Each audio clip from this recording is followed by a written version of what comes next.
நம்முடைய கர்த்தராகிய இயேசு கிறிஸ்துவின் நாமத்தில் கூடியிருக்கிற சகோதர சகோதரிகளை வாழ்த்தி வரவேற்கிறேன். நம்முடைய கர்த்தராகிய இயேசு கிறிஸ்துவின் மகா பரிசுத்த நாமம் மகிமைப்படுவதாக. வாசிக்கலாம். கலாத்தியர் 5ஆம் அதிகாரம் 19 21 வசனங்கள் வரைக்கும் வாசிக்கலாம். மாம்சத்தின் கிரியைகள் வெளியரங்கமாய் இருக்கின்றன. அவையாவன: விபச்சாரம், வேசித்தனம், அசுத்தம், காம விகாரம், விக்கிரக ஆராதனை, பில்லி சூனியம், பகைகள், விரோதங்கள், வைராக்கியங்கள், கோபங்கள், சண்டைகள், பிரிவினைகள், மார்க்க பேதங்கள், பொறாமைகள், கொலைகள், வெறிகள், களியாட்டுகள் முதலானவைகளே.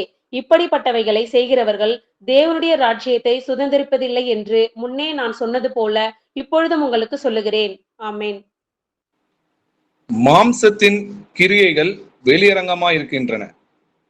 அதுல பாத்தீங்கன்னா விபச்சாரம், வேசித்தனம், அசுத்தம், காம விகாரம், விக்கிராராதனை, பில்லி சூனியம், ஆனா பகைகள், விரோதங்கள், வைராக்கியங்கள், கோபங்கள், சண்டைகள், பிரிவினைகள், மார்க்க பேதங்கள், இல்ல பொறாமைகள்னு எழுதிருக்கு. அப்போ இன்னைக்கு நம்ம இந்த மாம்சத்தின் கிரியாகிய இந்த பொறாமையை குறித்து தான் நம்ம ஆராய்ந்து பார்க்க போறோம்.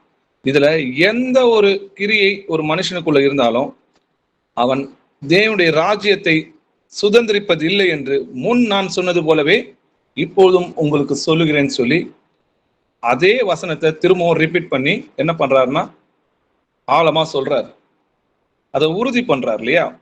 அப்போ இன்னைக்கு நம்ம இந்த பொறாமையை பத்தி தான் நம்ம இன்னைக்கு வேத வசனங்களை கொண்டு ஆராய்ந்து பார்க்க போறோம். நீ உன்னிடத்தில் அன்பு கூறுவது போல பிறரிடத்திலும் அன்பு கூறுவாயாக அப்படின்னு எழுதியிருக்கு இல்லையா? அந்த கற்பனைக்கு அப்படியே ஆப்போசிட், அன்புக்கு அப்படியே எதிர்பார்த்தோம் என்னன்னு பாத்தீங்கன்னா பொறாமை. வாசிக்கலாம். லேவியராகமம் 19ஆம் அதிகாரம் 18வது வசனம் வாசிக்கலாம். பழிக்கு பழி வாங்காமலும் உன் ஜன புத்திரர் மேல் பொறாமை கொள்ளாமலும் உன்னில் நீ அன்பு கூறுவது போல் பிறனிலும் அன்பு கூறுவாயாக. நான் கர்த்தர். ஆமென். பழிக்கு பழி வாங்காமலும் உன் ஜனத்தின் மேல் பொறாமை கொள்ளாமலும் உன்னிடத்தில் நீ அன்பு கூறுவது போல பிறரிடத்திலும் அன்பு கூறுவாயன்னு எழுதிருக்கு. அப்போ அன்பு கூறுவதுக்கு அப்படியே எதிர்பார்த்தம் என்னன்னு பாத்தீங்கன்னா பொறாமை. இது பிசாசுனால் உண்டா இருக்கிறது. பிசாசோட குணாதிசயங்கள்ல ஒண்ணுதான் இந்த பொறாமை. எப்படி மேட்டுமை, பெருமை இதெல்லாம் இருக்கோ அதே போல இந்த பொறாமையும் யாருக்கிட்ட இருந்து வந்ததுன்னு பாத்தீங்கன்னா பிசாசு கிட்ட இருந்து தான் மனுஷங்களுக்கு உண்டாச்சு. ஸ்தோஸ்த மனம் உடலுக்கு ஜீவன்னு பொறாமையோ எலும்புருக்கு நீதிமொழிகளை படிக்கிறோம் இல்லையா? ஆனா அதே வேற ஒரு மொழிபெயர்ப்புல எப்படி எழுதியிருக்குன்னு பாத்தீங்கன்னா மன அமைதி உடலுக்கு சுகத்தை தருகிறது, பொறாமையோ எலும்புகளில் புற்றுநோய் போன்று நம்மை வாதிக்கிறதுன்னு படிக்கிறோம். அப்போ மன அமைதி உடலுக்கு சுகத்தை தருகிறது, ஆனா பொறாமை எப்படி இருக்குன்னா எலும்புகள்ல இருக்கிற புற்றுநோயை போன்றதுன்னு சொல்லி எழுதிருக்கு. அது மனுஷனை அழிக்கும், நல்ல குணங்களை நம்ம கிட்ட இருந்து எடுக்கும், தேவனை விட்டு பிரிக்கும், தேவனை தேடுகிற அந்த எண்ணங்களை விட்டு நம்ம என்ன பண்ணணும்னு பாத்தீங்கன்னா பிசாசுக்கு அடிமையாகும். இதே அன்பு பாத்தீங்கன்னா சந்தோஷப்படும், சத்தியத்தில் சந்தோஷப்படும் இல்லையா? நம்ம சகோதரர் ஒருத்தர் வளர்றாங்க, இல்ல நமக்கு முன்பாக இன்னும் அதிகமா ஞானத்துல நிறைந்திருக்கிறாங்கன்னா அப்போ அவங்கள பார்க்கும்போது எப்படி இருக்குன்னா அவங்க நம்மளும் மேன்மையானவங்க, அவங்க கூட சேர்ந்து இந்த ஊழியத்தை நம்ம தாழ்மையா செய்யலாம், அவங்க அப்படி வளரும் போது சந்தோஷப்படுவோம். இப்ப நம்ம சபைகளோட பாத்தீங்கன்னா யாராவது ஒரு புதுசா வந்தா கூட அவங்க ஒரு வேத வசனங்களை கொஞ்சம் வளர்ந்து சத்தியத்துல இருக்கிறாங்கன்னா, அவங்க குடும்பமா ரட்சிக்கப்பட்டிருந்தாங்கன்னா, தீமோத்தேயுல சொல்லியிருக்கிற அந்த வசனத்திற்கு அவங்க கட்டுப்பட்டு இருந்தாங்கன்னா நிச்சயமா அவங்களையும் போதிக்கிறதுக்கு என்ன பண்றாங்க, அனுமதி கொடுக்குறாங்க. அவங்களும் என்ன பண்றாங்க, வளரும் போது எல்லோரும் சந்தோஷப்படுறாங்க. இது ஒருத்தருடைய கண்ட்ரோல்லே கிடையாது, இது தேவனுடைய சபை. எல்லோருக்கும் ஆண்டவர் என்ன பண்றாரு, அவருடைய வரங்களை அவருடைய ஈவின்படி பகிர்ந்து கொடுக்கிறாருன்றதை பார்க்கிறோம். இது எல்லாமே சபை வளர்ச்சிக்காக கர்த்தர் செய்கிறார். கர்த்தர் தான் இங்க தலையா இருக்கிறார்.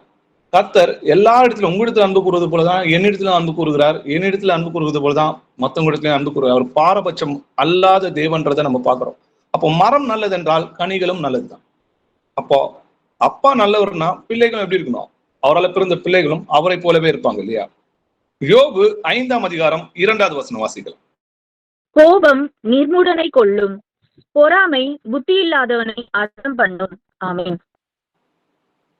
கோபம் நிர்மூடனை கொல்லும், பொறாமை புத்தி இல்லாதவனை அதம் பண்ணும். பொறாமை வந்தாலுமே மனுஷனோட அழிவு ஆரம்பம்னு அர்த்தம். இந்த பொறாமையினால வேதத்துல எத்தனை பேரு தேவ ஆவியை இழந்து போனாங்க, நித்திய ஜீவனை இழந்து போய் நரகத்துக்கு போனாங்க அப்படின்றத நம்ம சில வசனங்களோட பின்னாடி பார்க்கலாம். பொல்லாதவர்களை குறித்து எரிச்சல் அடையாதே, நாயக்கேடு செய்கிறவன் மேல் பொறாமை கொள்ளாதேன்னு எழுதிருக்கு. இன்னைக்கு பொல்லாதவர்கள் என்ன பண்றாங்க? நல்லா இருக்கிறாங்களே, அவங்க நல்லா வசதியா இருக்கிறாங்க, அவன் அநியாயம் பண்றான், அவன் நல்லா தான் இருக்கிறான், நாங்க கஷ்டப்படுறோமே அப்படின்னு சில பேர் கேட்கிற கேள்வி நீங்க கேட்டிருப்பீங்க இல்லையா? அப்போ நாயக்கேடு செய்யறவன் மேல நம்ம பொறாமை கொள்ளக்கூடாது, அவன் மேல நம்ம எரிச்சல் அடையக்கூடாது. நியாயத்தீர்ப்புன்னு ஒன்று இருக்கிறது இல்லையா? நியாயத்தீர்ப்புன்னு ஒன்று இருக்கு. கர்த்தர் அவன் கிரிக்கு ஏற்றபடி நம்மளை நீதியா நியாயம் தீர்ப்பார் என்பதை நம்ம விசுவாசிக்கிறோமே.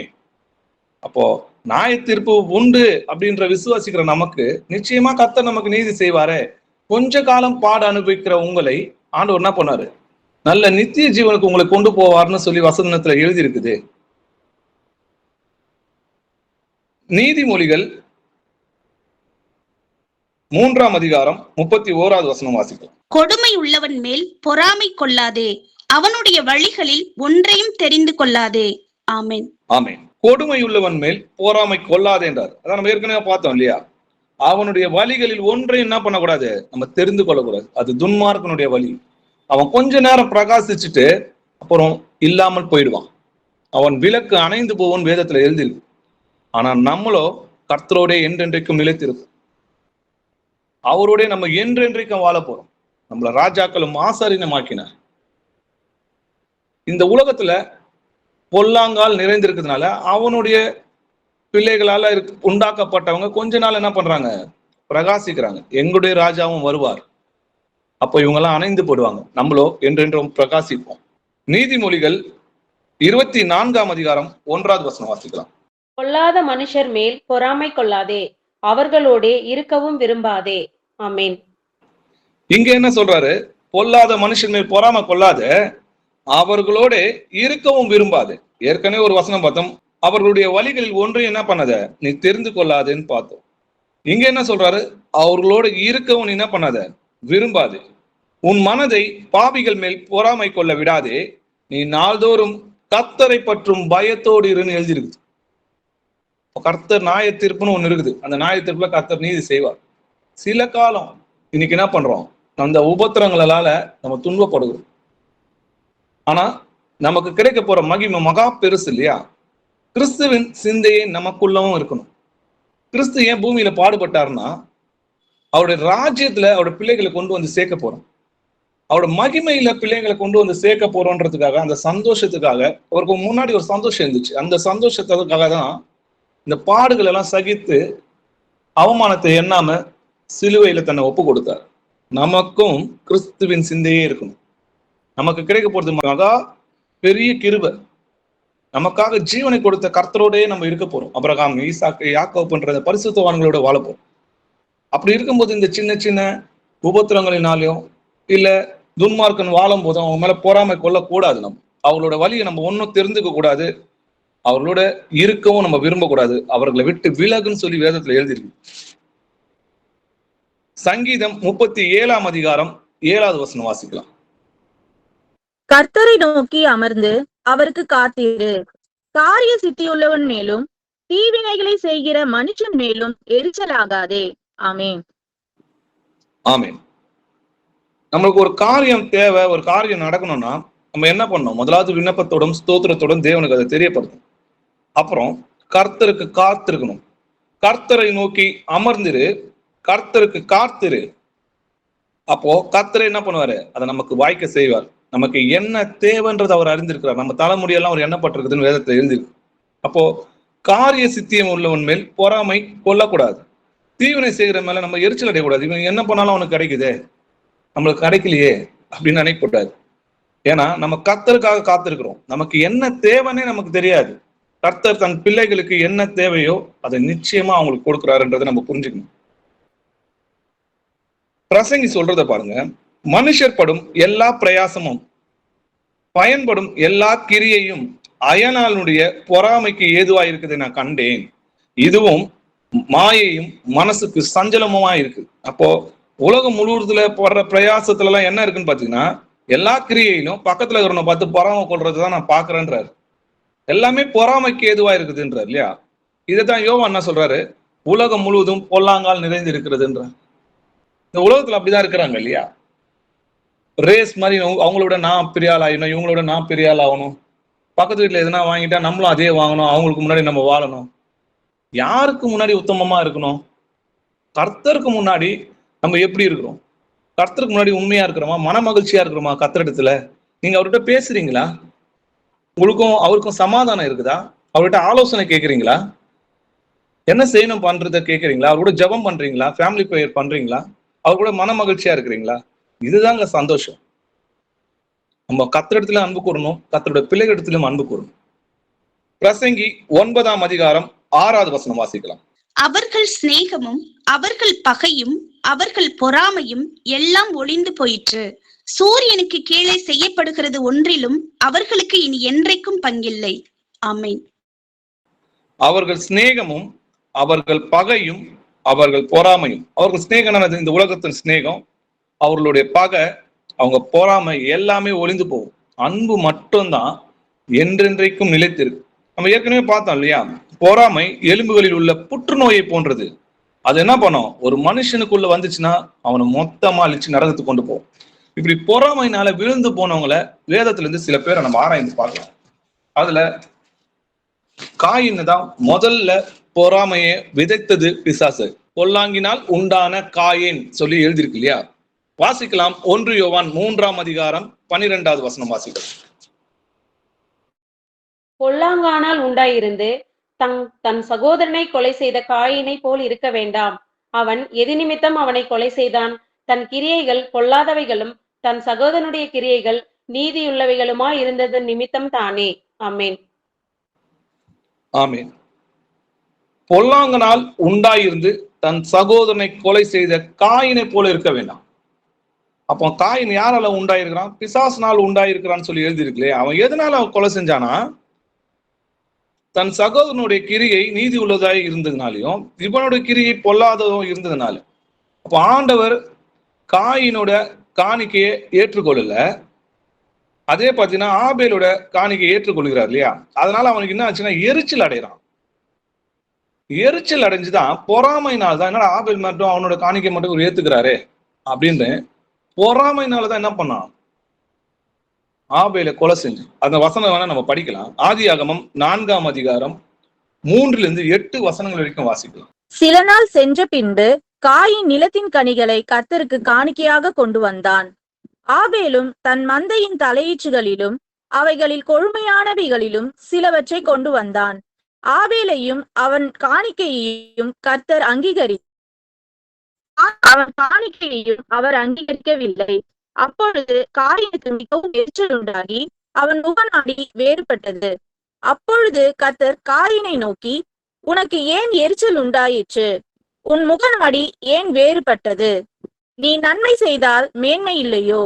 நீ நன்மை செய்யாதிருந்தால் பாவம் வாசற்படியில் படுத்திருக்கும். அவன் ஆசை உன்னை பற்றி இருக்கும். நீ அவனை ஆண்டு கொள்வாய் என்றார். காயின் தன் சகோதரனாகிய ஆபேலோடே பேசினான். அவர்கள் வயல்வெளியில் இருக்கும் சமயத்தில் காயின் தன் சகோதரனாகிய ஆபேலுக்கு விரோதமாய் எழும்பி அவனை கொலை செய்தான். ஆமீன். ஆமீன். அப்போ ஆபேலுடைய காணிக்கையை கர்த்தர் அங்கீகரித்தார்னு போட்டிருக்குது. காயினும் அவன் காணிக்கையும் அவர் அங்கீகரிக்கல. காயினையும் அங்கீகரிக்கல, அவருடைய காணிக்கையும் அவர் அங்கீகரிக்கலன்றதை நம்ம பார்க்கிறோம். அப்போ இத கண்ட மாத்திரத்துல காயினுக்கு மிகவும் எரிச்சல் உண்டாகுது. அப்போ எரிச்சல் வருது எதனால? பொறாமையினால். அந்த எரிச்சலின் ஆவி யாரை உண்டாக்குறா? பிசாசினால் உண்டாகுதுன்றதை நம்ம பார்க்கிறோம். தேவனுடைய ஆவி எப்படிப்பட்டது? நான் சாந்தமும் மனத்தாழ்மையுமா இருக்கிறேன்றார். அப்போ இந்த எரிச்சலை யார் உண்டாக்குறா? பிசாசு உண்டாக்குறான். அதனாலதான் பொல்லாங்கினால் உண்டாயிருந்து தன் சகோதரனை கொலை செய்த காயினை போல் இருக்க வேண்டாம்னு சொல்லி வேதத்துல எழுதியிருக்கு. இப்போ கர்த்தர் ஆபேலை குறித்து என்ன சாட்சி கொடுக்குறாருன்னு பாத்தீங்கன்னா, நீங்க எபிரேயர்ல படிச்சு பாத்தீங்கன்னா தெரியும். விசுவாசத்தினாலே ஆபேல் காயினுடைய பலியிலும் மேன்மையான பலியை தேவனுக்கு செலுத்தினான். அப்போ கர்த்தர் நமக்கு ஏற்ற நீதியை செய்வார்னோ, அவர் மேல தன்னை உண்டாக்கின தேவன் மேல அன்பு கூர்ந்து என்ன பண்ணா? விசுவாசத்தினாலே ஆபேல் காயினுடைய பலியிலும் மேன்மையாக பலியை தேவனுக்கு செலுத்தினான். அதனாலே அவன் நீதிமான் என்று சாட்சி பெற்றான். அவனுடைய காணிக்கை குறித்து தேவனே சாட்சி கொடுத்தார்னு இருந்திருக்கு. அப்போ அவன் தேவனால் சாட்சி பெற்றவனா இருந்திருக்கிறான் இல்லையா? இதே காயினை பத்தி என்ன சொல்றாங்க பாத்தீங்கன்னா, யூதா 1ஆம் அதிகாரம் 11வது வசனம் வாசிக்கலாம். இவர்களுக்கு ஐயோ, இவர்கள் காயினுடைய வழியில் நடந்து பிலேயாம் கூலிக்கு செய்த வஞ்சகத்திலே விரைந்தோடி கோரா எதிர்த்து பேசின பாவத்திற்கு உள்ளாகி கெட்டு போனார்கள். ஆமென். ஆமென். இவங்கெல்லாம் யாருன்னு பாருங்க. காயின், பிலேயாம், கோராகு. இவங்க 3 பேருமே தேவ ஆவியை பெற்றவங்க. ஆனா ரட்சிப்பை பெற்று திரும்ப இழந்து போனவங்க. காயின் கர்த்தருடைய சத்தத்தை கேட்டிருந்தான் இல்லையா? அதுக்கப்புறம் பொறாமையினால கொலை செஞ்சு கர்த்தரால் சபிக்கப்பட்டு கர்த்தருக்கு விலகி போனான்றதை நம்ம பார்க்கிறோம். அதே போல கோராகவும் பார்க்கிறோம், மோசேக்கு விரோதமா எதிர்த்து பேசினவர். பிலேயாம் பாத்தீங்கன்னா தேவனோட பேசினவர், கர்த்தருடைய நேருக்கு நேரா பேசினவர் இல்லையா? ஆனா பொருளாசைனாலும் என்னாச்சுன்னு பாத்தீங்கன்னா, அவரோட வழியில் இருந்து விலகி கர்த்தருக்கு பிரியம் என்னதென்று அவர் எச்சரித்து இருந்தோம், அதன்படி கர்த்தருக்கு பிரியமாய் நடக்காம பொருளாசையினால் விழுந்து போனார்ன்றது நம்ம பார்க்கணும். இன்னும் நிறைய பேர் சொல்லலாம், யூதாஸ், அந்த மாதிரி நிறைய பேர் கர்த்தரை விட்டு விலகி போனவங்க, ரட்சிப்பை பெற்று பின்னாடி அதுக்கப்புறம் பரிசுத்த ஆவியை இழந்து போனவங்க. இதுல கோராக பார்க்கலாம். சங்கீதம் 106ஆம் அதிகாரம் 19வது வசனம் வாசிக்கலாம். பாளையத்தில் அவர்கள் மோசேயின் மேலும் கர்த்தருடைய பரிசுத்தனாகிய ஆரோனின் மேலும் பொறாமை கொண்டார்கள். ஆமென். என்ன பண்ணாங்களாம்? கர்த்தருடைய பரிசுத்தவானாகிய ஆரோன் மேலும் பொறாமை கொண்டாங்க. அப்போ மோசே மேலும் ஆரோன் மேலும் எதுக்காக பொறாமை கொண்டாங்கன்னா, வனாந்தரத்துல கர்த்தர் அவர்களோட பேசி அவர்களை வழி நடத்திட்டு வர்றாரு. அவங்க மூலமா அவங்க ஜனங்களை வழி நடத்தி வரும்போது அவங்க லேவியரோட புத்திரர்கள், லேவியரோட புத்திரர்கள் தான் ஆசாரிய ஊழியம் செய்யணும்னு சொல்லிட்டு ஆரோனுக்கு அந்த பதவியை கொடுத்து கர்த்தர் அவர்களை வழி நடத்துறாரு. ஆரோன் தப்பு பண்ணும்போது கர்த்தர் அவங்க பிள்ளைகளை அண்டிச்சார். அப்போ அவங்களுக்கு கீழ்ப்படிந்து நடக்கும்போது அதற்கான கனத்தையும் என்ன பண்ணாரு? கர்த்தர் அவங்களுக்கு கொடுத்தாரு. இதை பார்க்கும்போது மற்ற லேவி புத்திரர்கள் என்ன பண்றாங்க? நீங்க மட்டும்தான் லேவியோட புத்திரரா? நாங்க லேவியர் புத்திரர் கிடையாதா? நீங்க மட்டும் தான் ஆசாரிய ஊழியம் செய்யணுமா? நாங்க செய்யக்கூடாதா? நாங்களும் தூபம் காட்டுவோம், நீங்க கர்த்தருக்கு விரோதமாக உங்களை உயர்த்துறீங்க அப்படின்னு மோசேக்கு விரோதமாக கோராக என்ன பண்றான்? சில ஜனங்களை கூப்பிட்டு வந்து கலகம் பண்றான். கர்த்தருக்கு விரோதமா கலகம் பண்ணான்னு வசனத்துல எழுதிருக்கு. அப்போ மோசேக்கு விரோதமாகவும் ஆரோனுக்கு விரோதமாகவும் பொறாமையினாலதான் இதை செஞ்சாங்கன்றத நம்ம சங்கீதத்துல பார்த்தோம் இல்லையா? இதை டீட்டெயிலா என்னாகமத்துல பார்க்கலாம். என்னாகமம் 16ஆம் அதிகாரம் 1 to 3 வசனங்கள் வரைக்கும் வாசிக்கலாம். லேவிக்கு பிறந்த கோகாத்தின் குமாரனாகிய இத்சேயாரின் மகன் கோராகு என்பவன் ரூபன் வம்சத்தில் உள்ள எலியாவின் குமாரராகிய தாத்தானையும் அபிராமையும் பேலேத்தின் குமாரனாகிய ஓனையும் கூட்டிக் கொண்டு இஸ்ரவேல் புத்திரரில் சபைக்கு தலைவர்களும் சங்கத்துக்கு அழைக்கப்பட்டவர்களும் பிரபலமானவர்களுமாகிய 250 பேர்களோடும் கூட மோசேக்கு முன்பாக எழும்பி மோசேக்கும் ஆரோனுக்கும் விரோதமாக கூட்டம் கூடி அவர்களை நோக்கி, நீங்கள் நின்று போகிறீர்கள், சபையார் எல்லாரும் பரிசுத்தமானவர்கள், கர்த்தர் அவர்கள் நடுவில் இருக்கிறாரே, இப்படி இருக்க கர்த்தருடைய சபைக்கு மேலாக உங்களை ஏன் உயர்த்துகிறீர்கள் என்றார்கள். ஆமேன். ஆமேன். மோசேக்கும் ஆரோனுக்கும் விரோதமாக கோராக என்ன பண்றாரு? எல்லா ஜனங்களையும் கூட்டிக் கொண்டு, சில பேரை கூட்டிக் கொண்டு என்ன பண்றாங்க? அவருக்கு விரோதமா போய் அவருக்கு நோக்கி என்ன சொல்றாங்க? நீங்க மிஞ்சி போறீங்க, நீங்க அதிகமா பேசுறீங்க, ஓவரா பண்றீங்கன்னு நம்ம சொல்லுவோம் இல்லையா? அதனால நீங்க மிஞ்சி போறீங்க. நீங்க என்ன பண்றீங்க? சபையார் எல்லாரும் பரிசுத்தவானவங்க தான், நீங்க மட்டும் தான் பரிசுத்தவான் மாதிரியும் எங்களை வழி நடத்தி இதை பண்ண அதை பண்ணு நீங்க சொல்றீங்களே, கர்த்தர் அவர் நடுவில் இருக்கிறாரே, இப்படி இருக்க கர்த்தரோட சபைக்கு முன்னாடி நீங்க என்ன பண்றீங்க? உங்களை ஏன் உயர்த்துகிறீர்கள்ன்றார். இந்த வார்த்தையை கேட்டோன்னே மோசே முகம் குப்புற அப்படியே கீழே விழுந்து வணங்குவார் ஆண்டவர். ஏன்னா மோசே வரமாட்டேன்னு தான் சொன்னார். கர்த்தர் தான் நீ இந்த ஜனத்தை ரட்சிக்கிறதுக்கு உன்னை நான் தேர்ந்தெடுத்தேன், நீ வா அப்படின்னார். கர்த்தர் தான் அவர் அழைத்தார். கர்த்தர் சொன்னதை தான் மோசே சொன்னார். என் வீட்டில் எங்கும் உண்மை உள்ளவன் சொல்லி கர்த்தரால் உயர்த்தப்பட்டவர் இல்லையா? தன்னைத்தான் புகழுகிறவன் உத்தமன் அல்ல, கர்த்தரால் புகழப்படுகிறவனே உத்தமன் சொல்றபடி மோசே குறித்து அவன் உண்மை உள்ளவன் சொல்லி சாட்சி கொடுக்குறாரு. அவனை போல பூமியில சாந்தம் உள்ளவங்க யாருமே இல்லைன்னு சொல்லி அவரை குறித்து சாட்சி கொடுக்குறாரு. அப்படிப்பட்ட மோசேக்கு விரோதமாகவும் கர்த்தருடைய பரிசுத்தவானாகிய ஆரோனுக்கு விரோதமாகவும் பிரதான ஆசாரியரா ஆரோனை தான் அபிஷேகம் பண்றாங்க இல்லையா? உன் ஜனத்தின் அதிபதியை தீது சொல்லாதிருப்பாயாகன்னு சொல்லி எழுதியிருக்கு. ஆனா இவங்க என்ன பண்ணாங்கன்னா அவங்களுக்கு விரோதமாக கலகம் பண்ணி அவர்களுக்கு விரோதமாக ஜனங்களை ஏவிட்டாங்க. அப்போ மோசே என்ன சொல்றாருன்னு பாருங்க. என்னாகமம் 16ஆம் அதிகாரம் 28 33 வசனங்கள் வரைக்கும் வாசிக்கலாம்.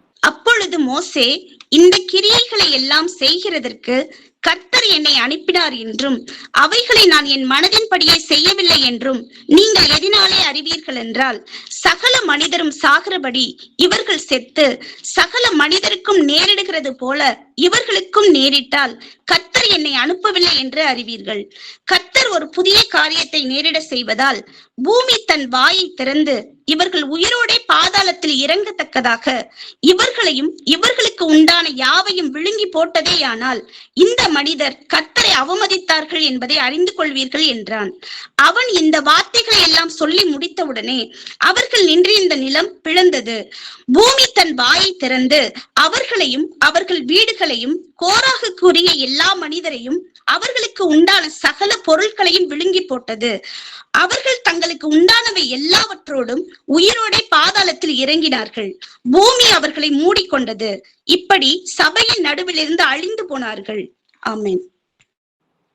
ஆமென். அப்ப இந்த வார்த்தையை அவங்க மோசேக்கு விரோதமாகவும் ஆரோனுக்கு விரோதமாக பேசுனதை நம்ம பார்த்தோம். இந்த மோசே என்ன சொல்றான், இந்த கிரியையெல்லாம் செய்வதற்கு கர்த்தர் என்னை அனுப்பினார், நான் இதை செய்யல, இவைகள் எல்லாம் நான் என் மனதின் விருப்பத்தின்படி நான் செய்யல, எனக்கு என்ன கர்த்தர் போதித்தாரோ அதை தான் நான் உங்களுக்கு முன்னாடி நான் செஞ்சேன். அப்போ இதை நீங்க எதனால அறிந்து கொள்வேன்னா, சகல மனுஷரும் சாவற மாதிரி நீங்க சாதாரணமா செஞ்சீங்கன்னா அது நான் என் சுய விருப்பத்தினால செஞ்சேன்.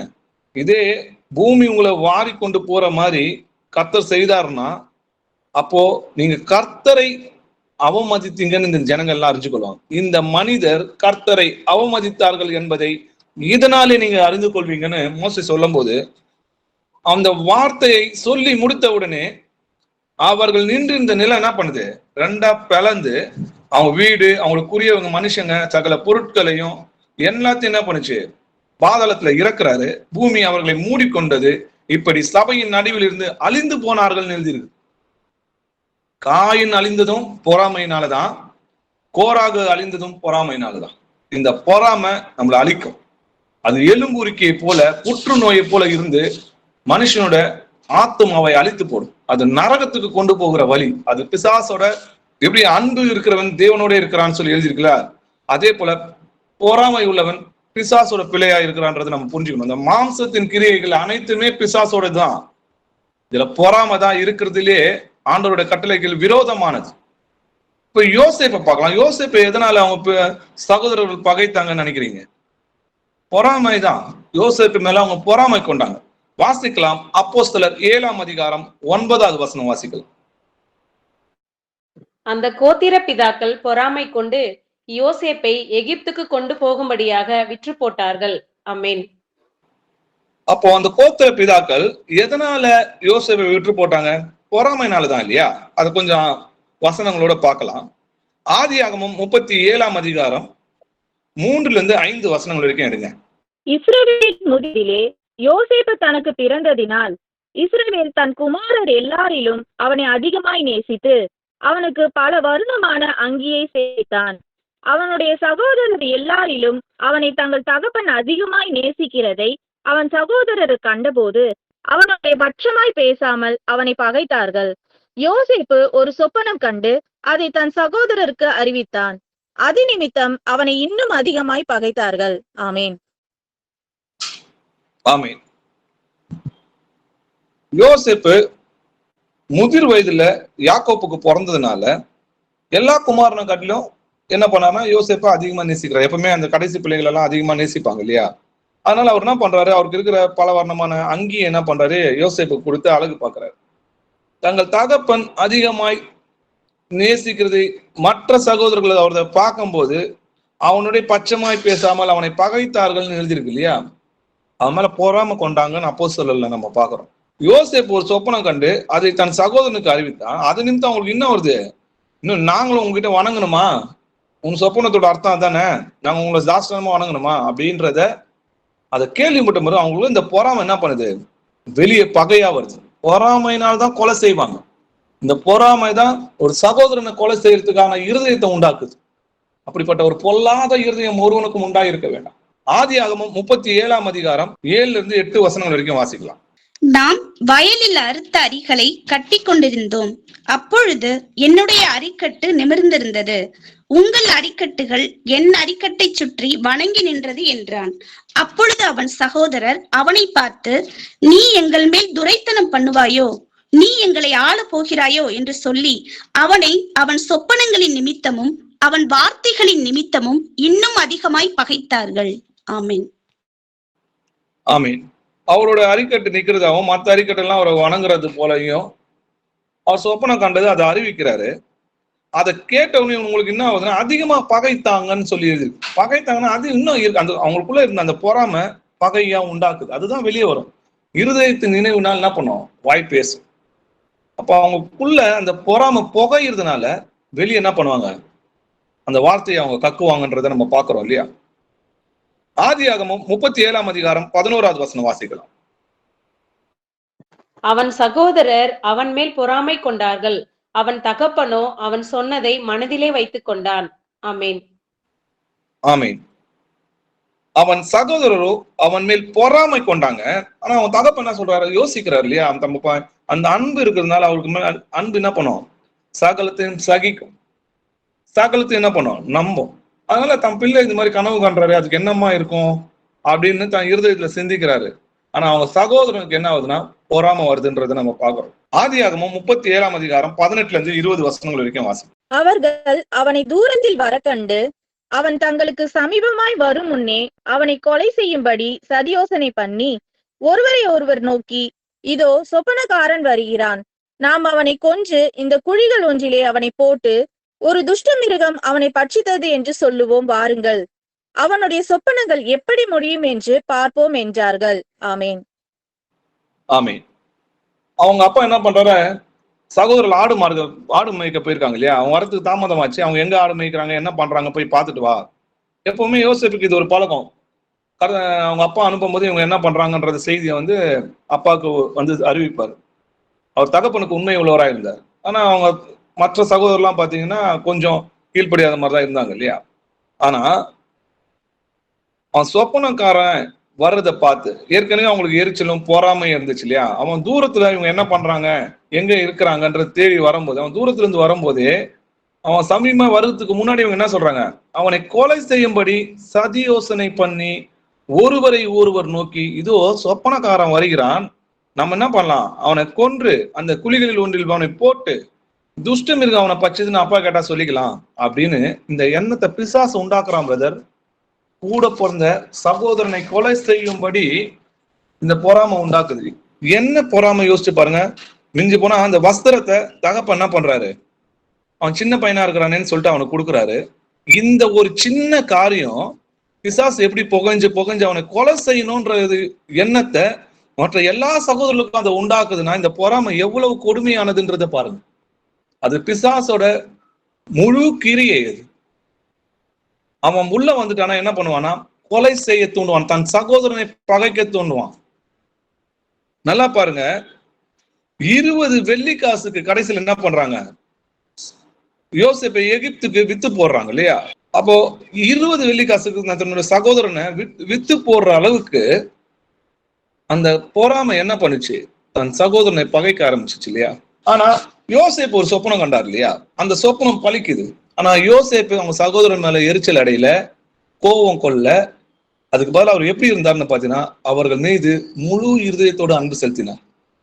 ஆதியாகமம் 42ஆம் அதிகாரம் 5-6 வசனங்கள் வாசிக்கலாம். கானான் தேசத்திலே பஞ்சம் உண்டாயிருந்தபடியால் தானியம் கொள்ள போகிறவர்களுடனே கூட இஸ்ரவேலின் குமாரரும் போனார்கள். யோசேப்பு அத்தேசத்துக்கு அதிபதியாயிருந்து தேசத்தின் ஜனங்கள் யாவருக்கும் விற்றான். யோசேப்பின் சகோதரர் வந்து முகம் குப்புற தரையிலே விழுந்து அவனை வணங்கினார்கள். ஆமென். அவர் சொன்ன சொப்பனம் படியே என்ன நடந்துச்சுன்னு பாத்தீங்கன்னா அதை கர்த்தர் நிறைவேற்றினார் இல்லையா? மற்ற எல்லாரும் அந்த 10 சகோதரர்களும் என்ன பண்ணாங்க? முகம் கூப்புற விழுந்து வணங்கினாங்கன்றதை நம்ம பார்க்கணும். அப்போ யோசேப்பு கூட இருந்த எல்லோருமே அவனை வணங்கினாங்க. எதனால பாத்தீங்கன்னா யோசேப்பை எகிப்துல வித்து போடுறாங்க, அங்க அவரை கர்த்தர் அதிபதி ஆக்குறாரு. ஆனா இவங்க பாத்தீங்கன்னா பஞ்சம் உண்டாகி தானியத்துக்காக யாரை வித்து போட்டாங்களோ, யாரை கொலை செய்ய தேர்ந்தாங்களோ அவர்களோட காலில் விழுந்து தானியத்தை பெற்றுக்கொண்டாங்க. இவங்க தன் சகோதரனுக்கு விரோதமா கொலை செய்யும்படி ஏவனத்தையும் யோசேப்பு அறிந்து இருக்கிறாரு. நல்லா தெரியும் இல்லையா, நம்மளை கொலை செய்யறதுக்கு தான் இவங்க பாக்குறாங்கன்னு. அதுக்கப்புறமா சரி கொலை செய்வானா அப்படின்னு சொல்லி இறங்கி கர்த்தர் அவர்களோட யோசேப்போட இருந்ததுனால கொலை செய்யாதபடி கர்த்தர் தடுத்து அவளை விற்று போடும்படி அனுப்புறாரு. இது முன்னதாக கர்த்தருடைய திட்டம்ன்றதை நம்ம பாக்குறோம் இல்லையா. அப்போ அவங்க அப்பாவும் எல்லாருமே எகிப்துக்கு வராங்க. அதுக்கப்புறம் அவங்க அப்பா மறிக்கிறாரு. அதுக்கப்புறம் அவங்க சகோதரர்களுக்கு பயம் வருது. இப்போ அப்பா உயிரோடு இருக்கிறவருக்கு தான் நம்மளை உயிரோடு வச்சிருந்தான், இப்போ திரும்பவும் என்ன பண்ணுவான், நம்மளை பலிக்கு பலி வாங்குவான் யோசேப்பு அப்படின்னு அவங்க நினைச்சாங்க. ஆனா யோசேப்பு அப்படி செய்யல. ஏன்னா யோசேப்பு தேவனுடைய பிள்ளையா இருந்தார். யோசேப்புக்குள்ள தேவனுடைய ஆவி இருந்தது. மாம்சத்துல இருக்கிறவன் தான் பொறாமை கொள்வான். அதனாலதான் மாம்சத்தின் கிரியைகள்னு பாக்குறோம். அது பாவ சரீரம், அதனால பாவம் அவங்களை ஆளும். கிறிஸ்துக்குள் ஒருவன் புது சிருஷ்டியா இருக்கிறான். அப்போ தேவனுடைய ஆவி உங்களுக்குள் இருந்தால், கிறிஸ்து உங்களுக்குள் இருந்தால் உங்களோட சிருஷ்டி யோசேப்பை போல இருக்கும். யோசேப்பு என்ன சொல்றாருன்னு பாருங்க. ஆதியாகமம் 5ஆம் அதிகாரம் 18 21 வசனங்கள் வரைக்கும் வாசிக்கலாம். பின்பு அவனுடைய சகோதரரும் போய் அவனுக்கு முன்பாக தாழ விழுந்து, இதோ நாங்கள் உமக்கு அடிமைகள் என்றார்கள். யோசேப்பு அவர்களை நோக்கி, பயப்படாதிருங்கள், நான் தேவனா? நீங்கள் எனக்கு தீமை செய்ய நினைத்தீர்கள். தேவனோ இப்பொழுது நடந்து வருகிறபடியே வெகு ஜனங்களை உயிரோடே காக்கும்படிக்கு அதை நன்மையாக முடிய பண்ணினார். ஆதலால் பயப்படாதிருங்கள், நான் உங்களையும் உங்கள் குழந்தைகளையும் பராமரிப்பேன் என்று அவர்களுக்கு ஆறுதல் சொல்லி அவர்களோட பச்சையமாய் பேசினான். ஆமென். ஆமென்.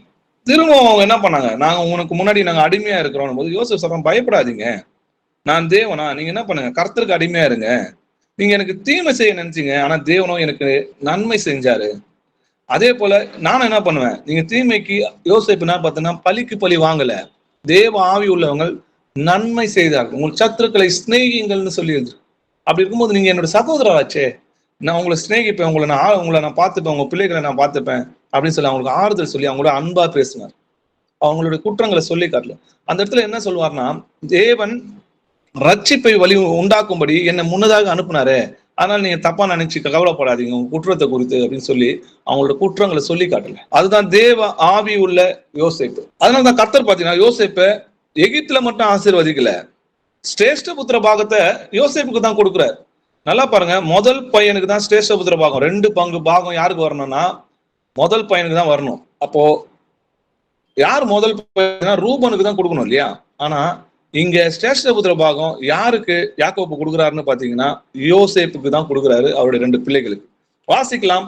1 நாளாகமம் 5ஆம் அதிகாரம் 1-2 வசனம். ரூபன் இஸ்ரவேலுக்கு முதற் பிறந்த சிரேஷ்ட புத்திரன். ஆனாலும் அவன் தன் தகப்பனுடைய மஞ்சத்தை தீட்டுப்படுத்தினபடியினால் கோத்திரத்து அட்டவணையிலே அவன் முதற் பிறந்தவனாக எண்ணப்படாமல் அவனுடைய சிரேஷ்ட புத்திர சுதந்திரம் இஸ்ரவேலின் குமாரனாகிய யோசேப்பின் குமாரருக்கு கொடுக்கப்பட்டது. யூதா தன் சகோதரரிலே பலத்ததினால் ராஜாதி பாத்தியம் அவன் சந்நிதியில் உண்டானது. ஆகிலும் சிரேஷ்ட புத்திர சுதந்திரம் யோசேப்புடையதாயிற்று. ஆமேன். ஆமேன். அப்ப ரூபன் பாவம் பண்ணதுனால அவருடைய மஞ்சத்தை தீட்டுப்படுத்தினால கர்த்தர் என்ன பண்றாரு, யோசேப்பு என்ன சொல்றாருன்னு பாத்தீங்கன்னா, யாக்கோப்பு என்ன சொல்றாருன்னா, ரூபனுக்கு அந்த சிரேஷ்ட புத்திர பாகத்தை நான் கொடுக்காம என்ன பண்றாருன்னு பாத்தீங்கன்னா யோசேப்போட குமாரனுக்கு கொடுக்கப்படுது. அப்போ யோசேப்போட 2 பிள்ளைகளையும் யாக்கோப்பு என்ன சொல்றாருன்னா, இவங்க என்னுடைய பிள்ளைங்கன்னு சொல்லி அவங்களுக்கு கோத்திர பாகத்தை அவங்களுக்கு கொடுக்கறத நம்ம பாக்குறோம் இல்லையா. அவங்க 2 கோத்திரமா மனாசா எப்ராஹிம் சொல்லி 2 கோத்திரமா அவங்களை பிரிக்கிறது, இவங்க என்னுடைய பிள்ளைகள்னு சொல்றாரு. சிரேஷ்ட புத்திர பாகத்தை யோசேப்பு கொடுக்குறாரு. கர்த்தருக்கு உண்மையா அவருடைய கட்டளைகளுக்கு கீழ்ப்படும் போது இதுதான் சிஸ்டர் நடக்கும். ஆவிக்குரிய ஆசீர்வாதங்களாலும் ஆசீர்வதிப்பாரு, பூமிக்குரிய ஆசீர்வாதங்களாலும் நம்மளை ஆசீர்வதிப்பார். முதலாவது தேவனுடைய ராஜ்யத்தின் நீதியை தேடணும்னா நமக்கு இது எல்லாமே தானாவே கிடைக்கும். இப்ப சவுலை பார்க்கலாம். சவுலும் தேவ ஆவி பெற்றவர், கர்த்தரால் அபிஷேகம் பண்ணவர்ன்றதை நம்ம வாசிக்கிறோம். ஆனா அவர் அழிந்ததும் எதனாலன்னு பாத்தீங்கன்னா இதே பொறாமையினால்தான். 1 சாமுவேல் 18ஆம் அதிகாரம் 6-10 வசனங்கள் வரைக்கும் வாசிக்கலாம். தாவீது பெலிஸ்தனை கொன்று திரும்பி வந்த பின்பு ஜனங்கள் திரும்ப வரும்போதும் ஸ்திரீகள் இஸ்ரவேலின் சகல பட்டணங்களிலும் இருந்து ஆடல் பாடலுடன் புறப்பட்டு மேளங்களோடும் கீத வாத்தியங்களோடும் சந்தோஷமாய் ராஜாவாகிய சவுலுக்கு எதிர்கொண்டு வந்தார்கள்.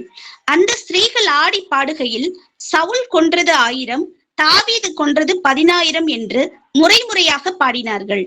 அந்த வார்த்தை சவுலுக்கு விசனமாய் இருந்தது. அவன் மிகுந்த எரிச்சல் அடைந்து தாவீதுக்கு 10,000 எனக்கோ 1000 கொடுத்தார்கள். இன்னும் ராஜாங்கம் மாத்திரம் அவனுக்கு குறைவாய் இருக்கிறது என்று சொல்லி அந்நாள் முதற்கொண்டு சவுல் தாவீதை காய்மகாரமாய் பார்த்தான். மறுநாளிலே தேவனால் விடப்பட்ட பொல்லாத ஆவி சவுலின் மேல் இறங்கிற்று. அவன் வீட்டிற்குள்ளே தீர்க்க தரிசனம் சொல்லிக் கொண்டிருந்தான். அப்பொழுது தாவீது தினம்தோறும் செய்கிறபடி தன் கையினால் சுரமண்டலத்தை வாசித்துக் கொண்டிருந்தான். சவுலின் கையிலே ஈட்டி இருந்தது. ஆமென். பெலிஸ்தனாகிய ராட்சசனா இருந்த கோலியாத் என்ன பண்றாரு? தாவீது கர்த்தருடைய நாமத்தினால அவனை வீழ்த்துகிறார். கர்த்தருடைய நாமத்தை ஆயுதமா பயன்படுத்தினது முதல் தாவீது தான். அப்போ கர்த்தருடைய நாமத்தினால ஜெயம் கொண்டு வருகிறாரு. அப்போ அந்த இஸ்ரேல்ல இருக்கிற பட்டணத்துல இருக்கிற ஸ்திரீகள் என்ன பண்றாங்கன்னு பாத்தீங்கன்னா, ஆடலுடனும் பாடலுடனும் மேல வாத்தியங்களோடும் கீத வாத்தியங்களோடும் சந்தோஷமா ராஜாவுக்கு எதிர்கொண்டு வந்து சவுலுக்கு முன்னாடி என்ன சொல்றாங்கன்னா, சவுல் கொன்றது 1000, தாவீது கொன்றது 16,000 சொல்லி அந்த பாடின நிமிஷம் மாத்திரத்துல அவனுடைய முகம் வேறுபட்டுச்சு. அந்த வார்த்தை சவுலுக்கு விசனமாய் இருந்தது. அப்படின்னும் போது அவன் மிகுந்த எரிச்சல் அடைந்து, அந்த எரிச்சலின் ஆவிதான் இது எதனால வருதுன்னு பாத்தீங்கன்னா, பொறாமைனால எரிச்சல் ஆவி உண்டாகும். அப்போ தாவீதுக்கு 10,000 கொடுத்தாங்க, எனக்கு 1000 தான் கொடுத்தாங்க, இன்னும் ராஜ்ய பாரதத்தை தான் எனக்கு பிடுங்கி கொடுக்கல, இப்படி அவனை பார்த்து எல்லாரும் பெருமையா பேர் பாடுறாங்களே அப்படின்ற அந்த பொறாமையினால தாவீதை சத்ருவா நினைக்கிறான் இல்லையா? அந்நாள் முதல் கொண்டு சவுல் தாவீதை காய்மகாரமாய் பார்த்தான்னா பொறாமையினால விரோதியா நினைக்கிறான். அப்ப என்ன நடக்குது பாருங்க.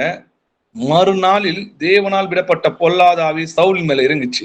அப்போ சவுலுக்குள்ள இருந்த பரிசுத்த ஆவி என்ன பண்ணாரு? சவுலை விட்டு விலகினார். அவர் விலகி தாவீது கிட்ட போனாரு. சவுலுக்கிட்ட இருந்து விலகுனதுனால பொல்லாத ஆவி என்ன பண்ணுச்சு? சவுல் கிட்ட வந்துச்சு. கர்த்தரை விட்டு நம்ம விலகுவோம்னா கர்த்தர் நமக்கு சத்ருவாய் மாறுவார். அப்ப பொல்லாத ஆவி என்ன பண்ணுது? நமக்குள்ள வரும். கர்த்தரை விட்டு நம்ம விலகணும்னா நம்ம கர்த்தரை தான் திரும்பி போகணும், மன்னிப்பு கேட்கணும், கர்த்தரை தான் தேடணும். இந்த பொறாமை, கோபம், வைராக்கியம், விரோதம், இது எல்லாமே பிசாசின் கிரி. அவன் வந்துட்டான்னு அர்த்தம். இது உள்ள வந்துச்சுன்னா அவன் வந்துருவான். அவனுக்கு நீங்க கொஞ்சம் அனுமதி கொடுத்தீங்கன்னா உங்களை முழுவதும் உங்களை அடிமையாக்கி அவனுடைய காரியத்தை நடப்பிப்பான். 1 சாமுவேல் 18ஆம் அதிகாரம் 28-29 வசனங்கள் வாசி. கர்த்தர் தாவீதோடு இருக்கிறார் என்று சவுல் கண்டறிந்து கொண்டான். சவுலின் குமாரத்தியாகிய மீகாலும் அவனை நேசித்தாள். ஆகையால் சவுல் இன்னும் அதிகமாய் தாவீதுக்கு பயந்து தான் உயிரோடு இருந்த நாளெல்லாம் தாவீதுக்கு சத்துருவாய் இருந்தான். ஆமென். கர்த்தர் தாவீதோடு இருக்கிறார் என்று சவுல் கண்டறிந்து கொண்டான். அப்போ கர்த்தர் தாவீதோடு இருக்கிறார்னு தெரிஞ்சும் தான் உயிரிழந்த நாளெல்லாம் தாவீதுக்கு எப்படி இருந்தான்? சத்ருவாய் இருந்தானா? அப்ப அவன் யார பகைக்கிறான்? தாவீதுக்குள்ள இருந்த கர்த்தரை அவன் எதிர்த்து நிக்கிறான்றதை நம்ம பாக்குறோம் இல்லையா? அதனால்தான் அவர்களோ கலகம் பண்ணி அவருடைய பரிசுத்த ஆவியை விசனப்படுத்தினாங்க. அதனால அவர்களுக்கு சத்ருவாய் மாறி அவரே அவர்களுக்கு விரோதமாக யுத்தம் பண்ணாருன்றதை எழுதிருக்கு. இப்போ வனாந்தரத்துல கர்த்தருடைய ஆவியை அவங்க விசனப்படுத்தினாங்க, பரீட்சை பார்த்தாங்க, அவமதித்தாங்க, கலகம் பண்ணாங்க. அதனால அவர்களுக்கு சத்ருவாய் மாறி அவர்களுக்கு விரோதமாக யுத்தம் பண்ணார். வனாந்தரத்துல அவங்க கொன்று போட்டாருன்றதை நம்ம பார்க்கிறோம். அதே போலதான் தாவீதோட கர்த்தர் இருக்கிறார் என்று அறிந்தும் தான் உயிரிழந்த நாளெல்லாம் தாவீதுக்கு என்ன பண்றாரு? இவர் சத்ருவா இருக்கிறார்.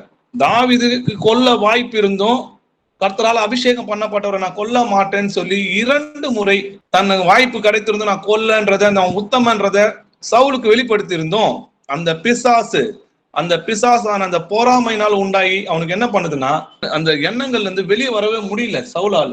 கடைசி வரைக்கும் என்னடா நம்ம கர்த்தருக்கு விரோதமா போர் செய்கிறோமே என்ற அந்த உணர்வே இல்லாதபடிக்கு கர்த்தர் என்ன பண்ணாரு? அசுத்தத்துக்கு ஒப்பு கொடுத்துட்டார் இல்லையா? அதனால என்ன ஆச்சுன்னு பாத்தீங்கன்னா அவனை கர்த்தர் கொன்று போட்டார்னு எழுதிருக்கு. சவுல் கர்த்தருடைய வார்த்தையை கை கொள்ளாமல் கர்த்தருக்கு செய்த துரோகத்து நிமித்தமும் அவன் கர்த்தரை தேடாமல் அஞ்சனம் பார்க்கிறவர்களை கேட்கும்படிக்கு தேடினது நிமித்தம் அவன் செத்து போனான். அதற்காக அவர் அவனை கொன்று ராஜ்யபாரத்தை ஈசாவின் குமாரனாகிய தாவீது வசமாக திருப்பினார்னு எழுதியிருக்கு. அப்ப சவுலை கொன்றது கர்த்தர்னு வேதத்துல எழுதிருக்கு. ஏன்னா அவன் சத்ருவா இருந்தது யாருக்குன்னு பாத்தீங்கன்னா கர்த்தர். ஏன்னா தாவீதோட கர்த்தர் இருந்தார் என்றது அறிந்தும் தாவீதை எதிர்த்து நிக்கிறதுக்கு எதுக்கு சமம்னா கர்த்தரை எதிர்த்து நிக்கிறதுக்கு சமம். அதனாலதான் கர்த்தர் அவனை கொன்று போட்டார். பிரதான ஆசாரியர்கள் இயேசு கிறிஸ்துவ எதுக்கு சிலுவையில் அறிஞ்சாங்க? இதே பொறாமையினாலதான். வாசிக்கலாம். மார்க் 15ஆம் அதிகாரம் 9வது வசனம் வாசிக்கலாம். பொறாமையினாலே பிரதான ஆசாரியர்கள் அவரை ஒப்புக் கொடுத்தார்கள் என்று பிலாத்து அறிந்து. ஆமீன். பிலாத்துக்கு நல்லாவே தெரியுது இல்ல, இந்த பிரதான ஆசாரியர்கள் எதுக்காக சிலுவையில் ஜீசஸ் ஒப்பு கொடுத்தாங்க? பொறாமைனாலதான் இதை பண்றாங்கன்னு பிலாத்துவே தெரிஞ்சிருக்கிறார். எதனால அவங்க பொறாமை கொன்றாங்க? ஜீசஸ் சொல்றாரு, விருத்த சேதனம் மோசையினால் உண்டாகாமல் பிதாவினால் உண்டாயிற்று. நான் பின்பு என்ன பண்ணேன்? மோசை அதை உங்களுக்கு நியமித்தார். நீங்க ஓய்வு நாள் என்ன பண்றீங்க? மனுஷனை விருத்த சேதனம் பண்றீங்க இல்லையா? அப்போ மோசையின் நியாயப்பிரமாணம் மீறாதபடிக்கு ஓய்வு நாள்ல மனுஷன் விருத்த சேதனம் செய்யலான்னா, நான் ஓய்வு நாளில் ஒரு மனுஷனை குணமாக்குறதுக்கும் சுகமாக்குறதுக்காக நீங்க என் மேல எரிச்சல் அடையலாமா அப்படின்னு கேட்கிறாரு.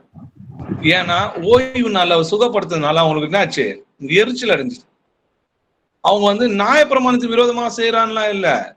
அவங்களுக்கு ஏன் கோபம்னா, எரிச்சல் அடைகிறாங்கன்னா, ஜீசஸ் நீதி உள்ளவரா இருந்தாரு, அவர் உண்மை உள்ளவரா இருந்தாரு. கர்த்தருடைய அவர் மாம்சத்துல இருக்கும்போது அவர் தேவனுடைய கட்டளைக்கு எல்லாவற்றுக்கும் கீழ்ப்படிந்து நடந்தார். அவர் அற்புதங்களையும் அதிசயங்களும் செஞ்சதுனால அவங்களுக்கு என்ன ஆச்சுன்னு பாத்தீங்கன்னா, அது பொறாமை ஆகுது. அவங்களால அதை கண்ட்ரோல் பண்ண முடியாம எப்படி பண்ண, அவரை கொலை செய்யற அளவுக்கு அவங்களோட இருதயத்தை என்ன பண்றான்? பிசாசு ஏவுறான் இல்லையா?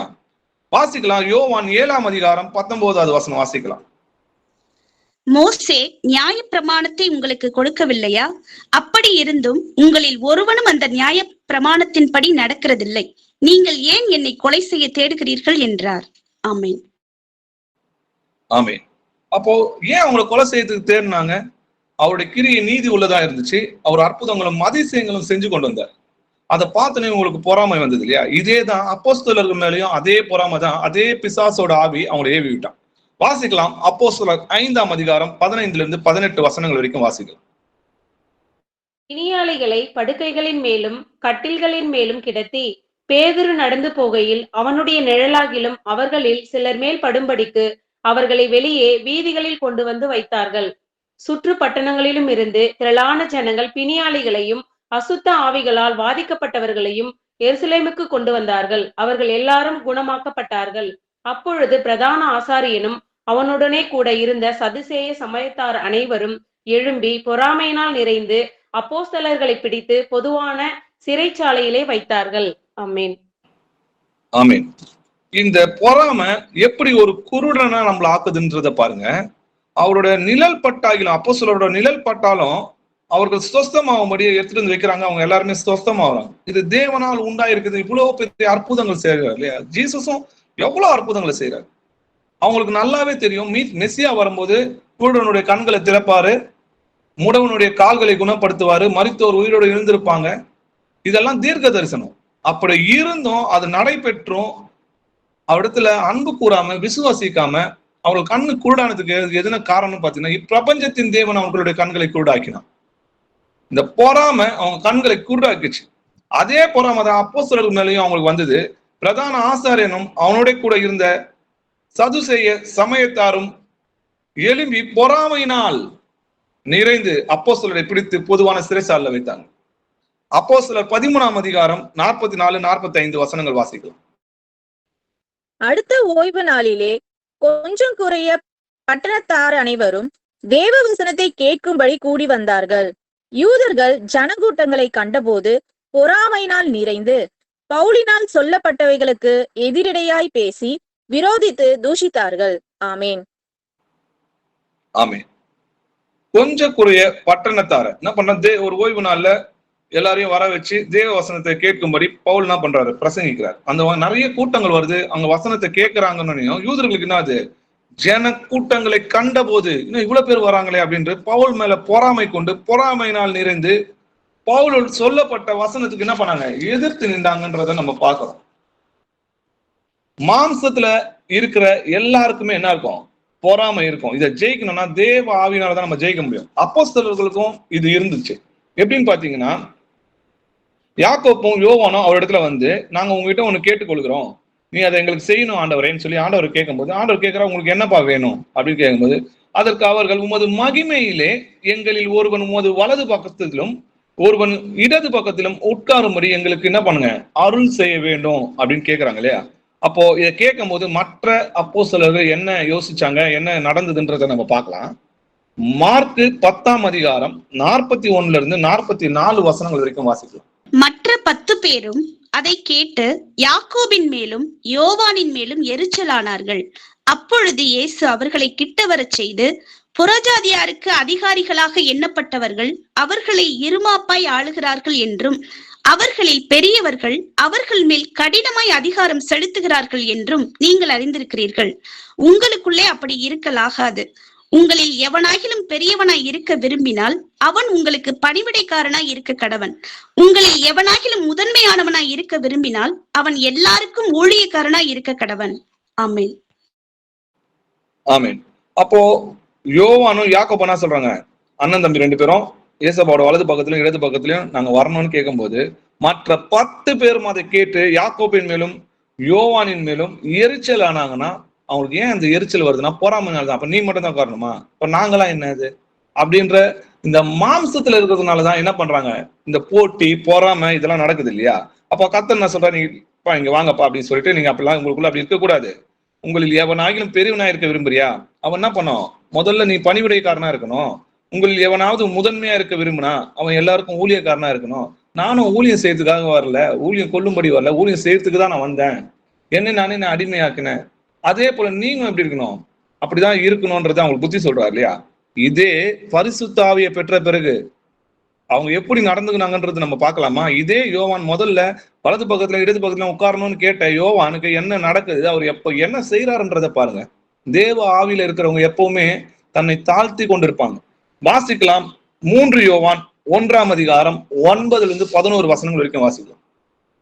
நான் சபைக்கு எழுதினேன், ஆனாலும் அவர்களில் முதன்மையாய் இருக்க விரும்புகிற தியோத்திரேப்பு எங்களை ஏற்றுக்கொள்ளவில்லை.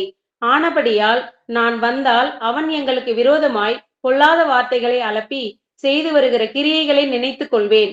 அவன் இப்படி செய்து வருவதும் போதாமல் தன் சகோதரரை ஏற்றுக்கொள்ளாமல் இருக்கிறதும் அன்றி, ஏற்றுக்கொள்ள மனதாய் இருக்கிறவர்களையும் தடை செய்து சபைக்கு புறம்பே தள்ளுகிறான். பிரியமானவனே, நீ தீமையானதை பின்பற்றாமல் நன்மையானதை பின்பற்று. நன்மை செய்கிறவன் தேவனால் உண்டாயிருக்கிறான், தீமை செய்கிறவன் தேவனை காணவில்லை. ஆமென். முதன்மையா இருக்கணும்னு நினைச்ச யோவான் தான் இங்க என்ன நடக்குதுன்னு பாருங்க.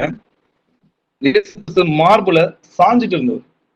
ஆனா இங்க என்ன நடக்குதுன்னு பாத்தீங்கன்னா, சபையில முதன்மையா இருக்க விரும்புகிற தியோத்திரேப்பு எங்களை ஏற்றுக்கொள்ளவில்லை. அப்ப யோவானே எங்க என்ன பண்ணல, சபையில ஏற்றுக்கொள்ளவில்லைன்றதை நம்ம பாக்குறோம். அவன் புறம்பே தள்ள பாக்குறான் அப்படின்றத அவர் குறித்து சாட்சி சொல்றாரு. அவனும் ஏற்றுக்கொள்ள மாட்டான். ஏற்றுக்கொள்ள மனதா இருக்கிறவங்களும் என்ன பண்றான்? சபைக்கு புறம்ப தள்ளுறான். அதுக்கு யோவானோட பதில் பாருங்க.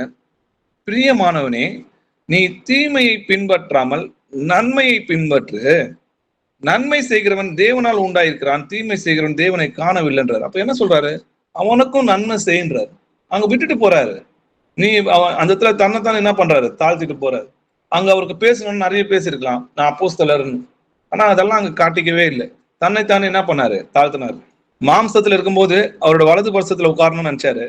அதே பரிசுத்த ஆவி அவருக்குள்ள வந்த பிறகு தன்னைத்தானே தாழ்த்தினதை நம்ம பாக்குறோம். பொறாமையும் வாக்குவாதங்களும் பேதங்களும் உங்களுக்குள்ளே இருக்கிறபடியால் நீங்கள் மாம்சத்துக்குரியவர்களா இருந்து மனுஷ மார்க்கமாய் நடக்கிறீர்கள் அல்லவான்னு எழுதிருக்கு. அப்போ பொறாமையும் வாக்குவாதங்களும் பேதங்களும் இருந்தா என்ன பண்ணுவான்? மனுஷ மார்க்கமா இருப்பான். நீங்க கேட்கலாம் இல்லையா, நாங்க மனுஷன் தானே, மாம்சத்துக்குரியவங்க தானே அப்படின்னா, நம்ம புதிதாய் பிறந்திருக்கிறோம். வாழ்கிறது நான் அல்ல, கிறிஸ்துவே எனக்குள் வாழ்கிறார். அப்போ கிறிஸ்துவோட கிரியை தான் நமக்குள்ள இருக்கணும். புது மனுஷனா நம்ம பிறந்திருக்கிறோம் இல்லையா? மாம்சமும் ஆவியும் விரோதமாக இருக்கிறது இல்லையா? மாம்சம் ஆவிக்கு விரோதமாகவும் ஆவி மாம்சத்துக்கு விரோதமாக இருக்குது. நீங்க என்ன செய்யணுமோ அதை செய்யாதபடி ஒன்றுக்கொன்று என்ன பண்ணுது? விரோதமா இருக்கிறதுன்றதை நம்ம பார்க்கணும். அப்போ நம்ம எப்படி இருக்கணும்? வீண் புகழ்ச்சியை விரும்பாமல், ஒருவரை ஒருவர் கோபமூட்டாமலும், ஒருவர் மேல் ஒருவர் பொறாமை கொள்ளலும் இருக்க வேண்டும். அப்போ வீண் புகழ்ச்சியை ஃபர்ஸ்ட் விரும்பக்கூடாது, யாரையும் கோபம் மூட்டக்கூடாது, 2வது பொறாமை கொள்ளாமலும் இருக்க கடவுதுன்னு சொல்லி எழுதிருக்கு. கொலேசியர் 3ஆம் அதிகாரம் 8வது வசனம் வாசிக்கலாம். இப்பொழுதோ கோபமும் மூர்க்கமும் பொறாமையும் உங்கள் வாயில் பிறக்கலாகாத தூஷணமும் வம்பு வார்த்தைகளும் ஆகிய இவைகள் எல்லாம் விட்டுவிடுங்கள். ஆமீன். ஆமீன். கோபமும் மூர்க்கமும் பொறாமையும் உங்கள் வாயிலிருந்து பிறக்கலாகாது.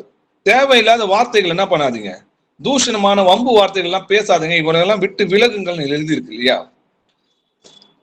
இப்போ நிறைய பேர் சுவிசேஷம் அறிவிக்கிறாங்க இல்லையா? இப்போ சுவிசேஷம் அறிவிக்கும் போது கூட பாத்தீங்கன்னா சில பேர் கர்த்தர் மேல அன்பு கொண்டு சுவிசேஷம் அறிவிக்கிறாங்க, சில பேர் நல்மனதோட சுவிசேஷம் அறிவிக்கிறாங்க, சில பேர் பொறாமைனாலும் விரோதத்தினாலும் நீ மட்டும் தான் சொல்லுவியா, நாங்களும் சொல்ல மாட்டோம். எப்படி கோராகு மோசேக்கு விரோதமா பேசுனது போல இவங்க என்ன பண்றாங்க? நீங்க அநேகர் அப்படிதான் பணத்துக்காகவும் பெருமைக்காகவும் ஊழியம் பண்ண வராங்க இல்லையா?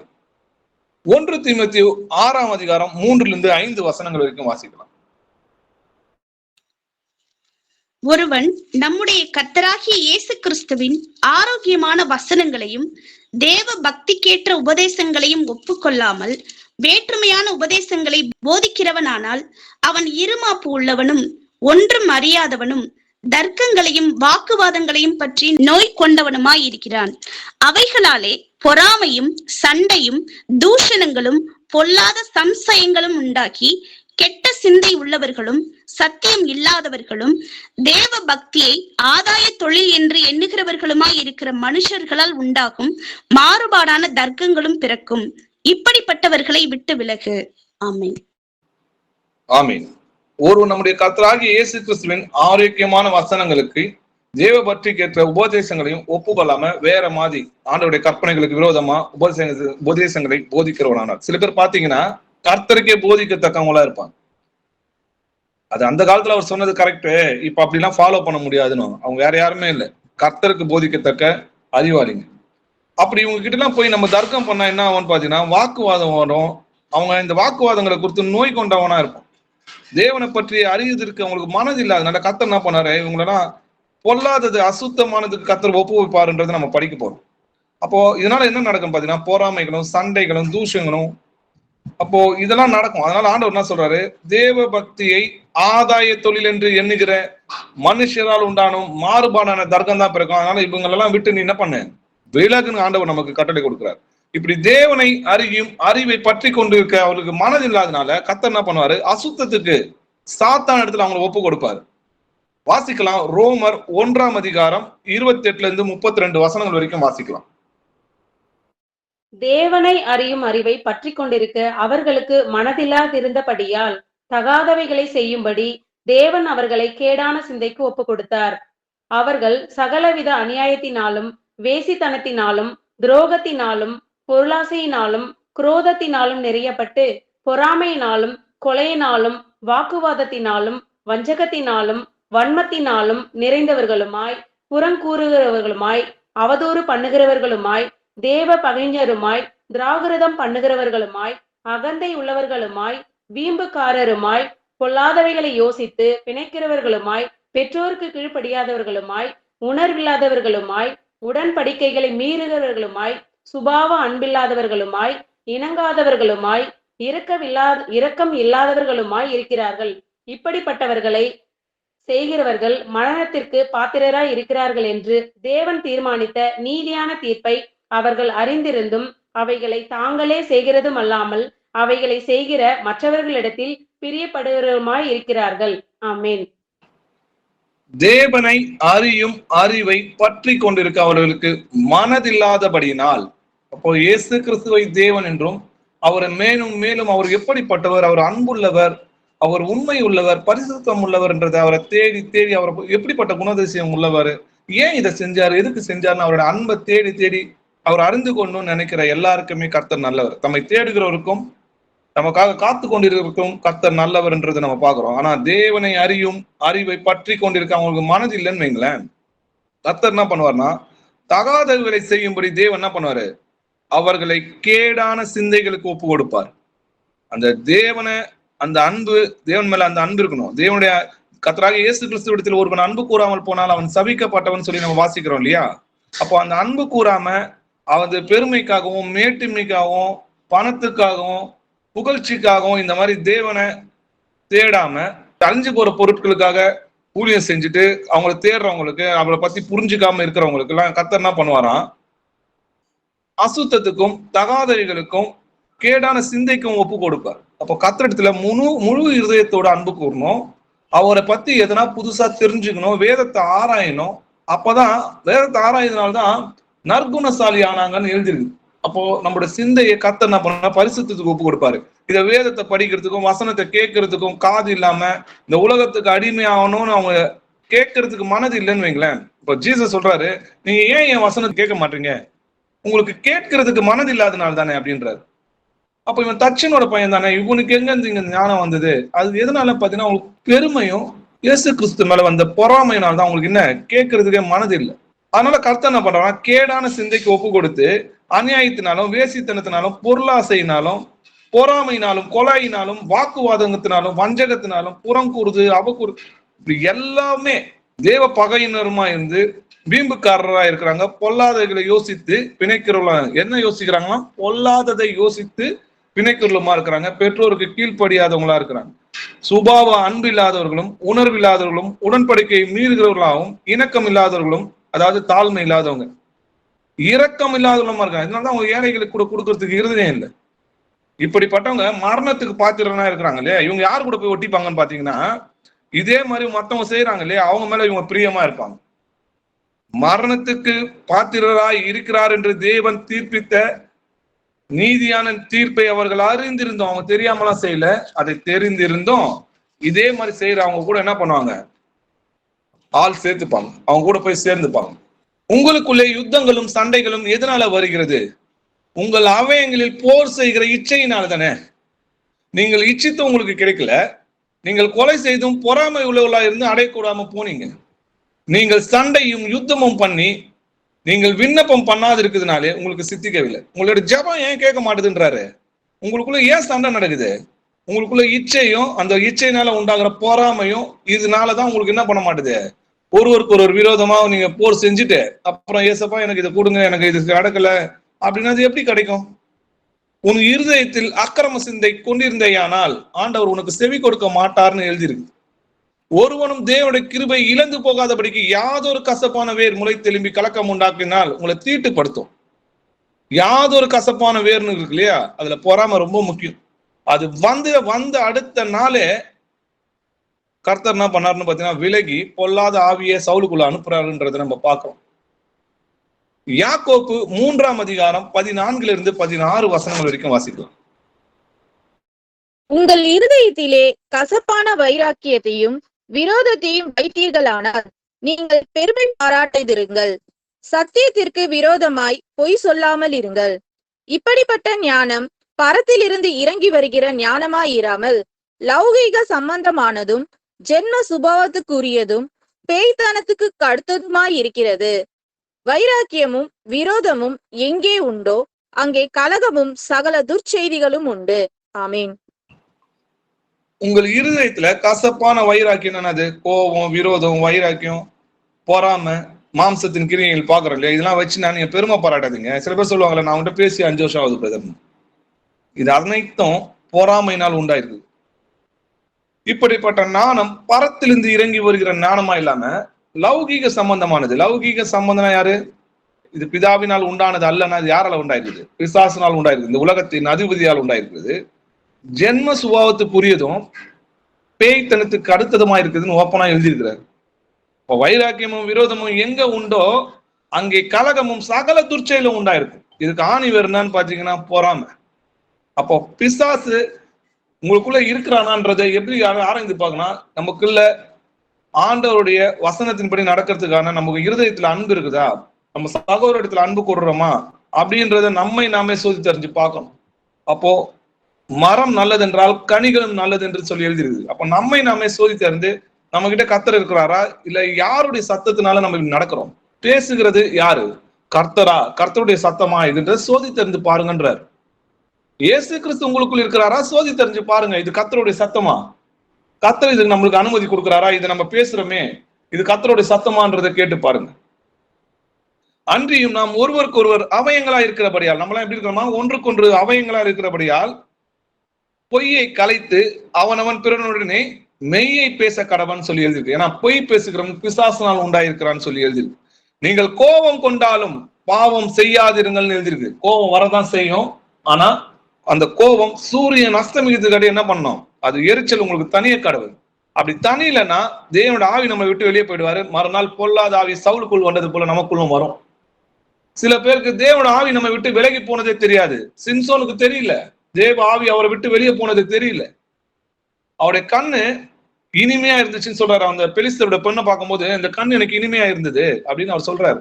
அவங்க தாய் தகப்பன் சொல்றாங்க, வேறு ஜாதி பெண்ணை நம்ம கட்டக்கூடாது அப்படின்னும் போது, இல்ல எனக்கு அந்த பெண் என் கண்ணுக்கு இனிமையா இருந்தான்னு சொன்னார் இல்லையா.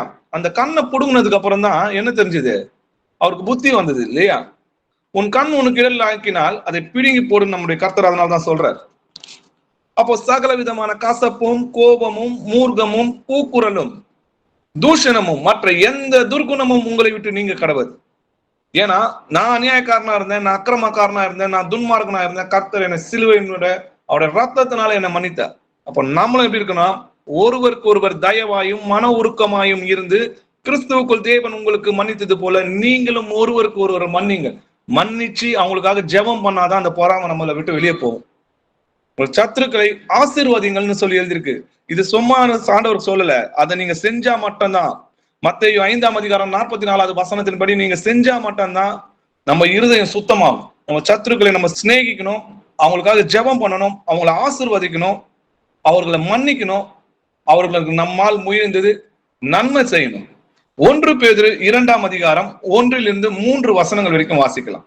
இப்படி இருக்க கர்த்தர் தயை உள்ளவர் என்பதை நீங்கள் ருசி பார்த்ததுண்டானால் சகல துர்குணத்தையும் சகலவித கபடத்தையும் வஞ்சகங்களையும் பொறாமைகளையும் சகலவித புறங்கூறுதலையும் ஒழித்துவிட்டு நீங்கள் வளரும்படி புதிதாய் பிறந்த குழந்தைகளைப் போல திருவசனமாகிய கலங்கமில்லாத ஞானப்பாலின் மேல் வாஞ்சையாய் இருங்கள்.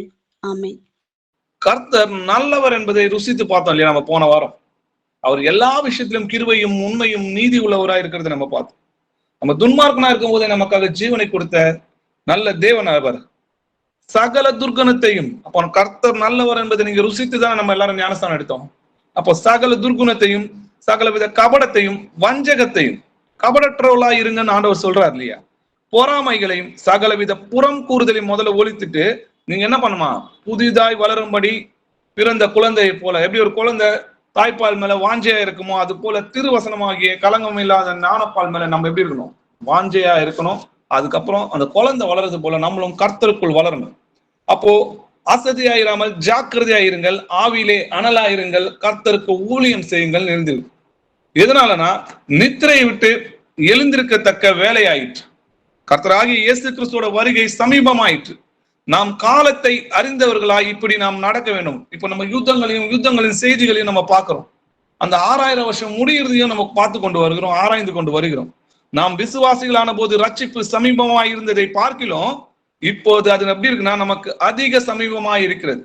இரவு சென்று போயிட்டு பகல் சமீபமாயிற்று. ஆகையால் நம்ம என்ன பண்ணோம், அந்தகாரத்தின் கிரியைகளாகிய எல்லாத்தையும் தள்ளிட்டு நம்ம பார்த்தோம் இல்லையா, மாம்சத்தின் கிரியைகள்ன்றது நம்ம பார்த்தோம். விபச்சாரம், வேசித்தனம், அசுத்தம், காம விகாரம், விக்கிராராதனை, பில்லி சூனியம், பகைகள், விரோதங்கள், வைராக்கியங்கள், கோபங்கள், சண்டைகள், பிரிவினைகள், மார்க்க பேதங்கள், பொறாமைகள், கொலைகள், வெறிகள், களியாட்டங்கள்ன்றத நம்ம பார்த்தோம்.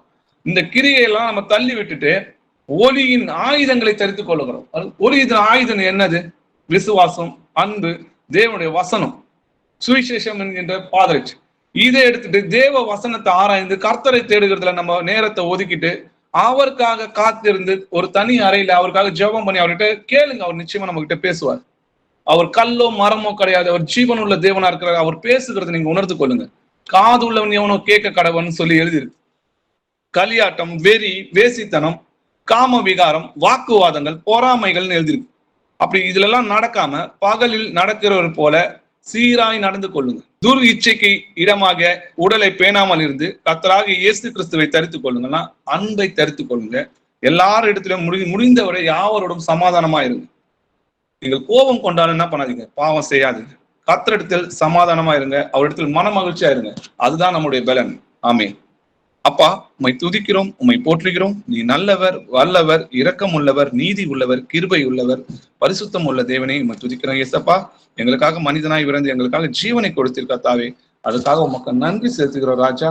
அப்பா தேவனே, கிறிஸ்துவுக்குள் தேவன் எங்களுக்கு மன்னித்தது போல நாங்களும் எல்லாரையும் மன தயவாயும் இரக்கம் உள்ளவராய் இருந்து அவங்களை மன்னித்து அவர்களை சிநேகிக்கணும் கத்தாவே. அப்பா, எங்கள் சத்துருக்களை சிநேகிக்கிற இருதயத்தை கொடுங்கப்பா. அவங்களுக்காக நாங்கள் ஜெபம் பண்ணுகிற இருதயத்தை கொடுங்கப்பா. அவங்களுக்கு நன்மை செய்யற இருதயத்தை கொடுங்கப்பா. பொறுமையை கொடுங்கப்பா. ஆவின் கனிகள் எங்களை வழி நடத்துங்கப்பா. நாங்கள் குறை உள்ளவர்களா இருக்கிறோம் கத்தாவே. யாராவது குறை உள்ளவர்களா இருந்தா ஒருவரையும் கடிந்து கொள்ளாதையும் சம்பூர்ணமாய் கொடுக்கிற தேவனிடத்தில் கேட்க கடவன் அப்பொழுது பெற்றுக்கொள்வான்னு சொல்லி எழுதியிருக்கிறபடி கர்த்தர் தாமே உங்களுடைய வார்த்தையின்படி இதோ அடியர்கள் நாங்கள் கேட்கிறோம்ப்பா, நாங்கள் குறை உள்ளவர்களா இருக்கிறோம், ஆவின் கனிகள்ல எங்களை இன்னும் நிறைவுள்ளவங்களாக ஆக்குங்கப்பா. நிறைய குற்றங்கள்ல இருந்து பாவங்கள்ல இருந்து எங்களுக்கு நீங்க விடுதலை கொடுத்து உங்களுடைய நல்வழியிலும் சத்திய வசனத்திலும் எங்களை கொண்டு வந்த கிருபைக்காக நன்றி. உங்களுடைய நாமத்தினால் எங்களுடைய பாவங்கள் அக்கிரமங்கள் மன்னிக்கப்பட்டதுக்காக உமக்கு நன்றி அப்பா. எங்களை உங்களுடைய பிள்ளையாக நீங்க மாற்றிக்கொண்டதுக்காக உமக்கு நன்றி அப்பா. நீங்க பிள்ளைகள் சொல்லி பாராட்டின மகா கிருபை எவ்வளவு பெரிதாய் இருக்கிறது என்று எழுதியிருக்குதுப்பா. அதுக்கெல்லாம் நாங்க தகுதி இல்லாதவர்களா இருந்தோம், குப்பையும் தூசும் துருமா இருந்தோம் கர்த்தாவே. அப்படி இருந்தோம், நீர் எங்கள் மீது அன்பு கொண்டு மகா இரக்கங்களின்படி எங்களை ரட்சித்தீர் கர்த்தாவே. அதற்கு நாங்க பாத்திரம் நல்ல கர்த்தாவே. அப்பா இதோ இங்க கூடியிருக்கிற எல்லா சகோதர சகோதரிகளும் உங்களுடைய பாதங்களை ஒப்பு கொடுக்குறப்பா. அவங்கள தேவ ஆவினால் அவங்களை நிரப்புங்கப்பா. இன்னும் தேவனை அறிகிற அறிவில மேன்மேலும் அவங்க வளரும்படியாகும் இந்த கேட்கிறதுக்கு அவங்களுக்கு அந்த காதுகளையும் அவங்க தந்ததுக்காக உமக்கு நன்றி செலுத்துகிறோம்ப்பா. அவங்க குடும்பத்தையும் அவங்க பிள்ளைகளையும் அவங்க ஜெபத்தையும் நீர் கேட்டு ஆசீர்வதித்து தரலும் கர்த்தாவே. அவங்க எங்க இருந்தாலும் உண்மை தேடுகும்படியாகவும் ஆவினால் அவங்களை வழி நடத்தும் கர்த்தாவே. துதி கன மகிமை எல்லாம் உமக்கே செலுத்துறோம் ராஜா. இயேசு கிறிஸ்துவின் மகா பரிசுத்தமான நாமத்தில் ஜெபிக்கிறோம் எங்கள் ஜீவனுள்ள பிதாவே, ஆமென். Praise lord brother, praise lord sister.